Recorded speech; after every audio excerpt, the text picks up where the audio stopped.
বাংলাদেশ ইসলামী ছাত্র শিবির একটি আদর্শের নাম। বাংলাদেশ ইসলামী ছাত্র শিবির একটি নৈতিক সংগঠনের নাম।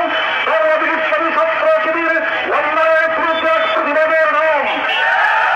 এই সংগঠনকে অন্যায়ভাবে দীর্ঘদিন যাবত তাদেরকে দমিয়ে রাখার প্রচেষ্টা করা হয়েছিল। বাংলাদেশের স্বাধীন নাগরিক ৭১ যাদের জন্ম হয় নাই, তাদের বাবাদেরও জন্ম হয় নাই, তাদেরকে রাজাকার আখ্যায়িত করে তাদের কর্মকাণ্ডকে স্তব্ধ করে দেওয়া হয়েছিল। নেতা কর্মীদেরকে হত্যা করা হয়েছিল। শিবিরের সকল অফিসগুলোকে বন্ধ করে রাখা হয়েছিল। আজকে আমরা বলতে চাই, শিবিরকে নিশ্চিহ্ন করবার জন্য আপনারা যা যা করেছেন, শিবির তো নিশ্চিহ্ন হয় নাই। আজ বাংলাদেশের মানুষ দেখছে এই বাংলাদেশ থেকে ফ্যাসিবাদ নিশ্চিহ্ন হয়েছে।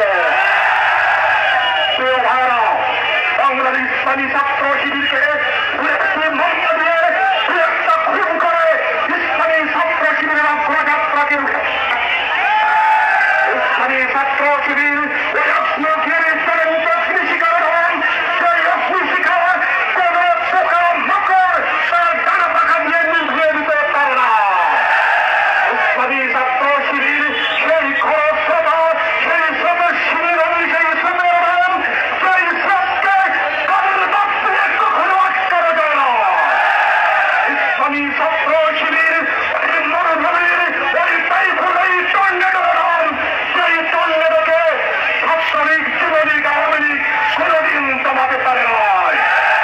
বাংলাদেশ ইসলামী ছাত্র শিবির এদেশের তৌহিদি জনতা, এদেশের ইসলাম প্রিয় জনতা, এদেশের স্বাধীনতাকামী জনতা, বাংলাদেশের স্বাধীনতার যারা রক্ষা কবচ, এইসব মানুষের আশা আকাঙ্ক্ষার তারা একান্ত হকদার, তারা আশা আকাঙ্ক্ষার তারা বাস্তবায়নের জন্য কাজ করছে।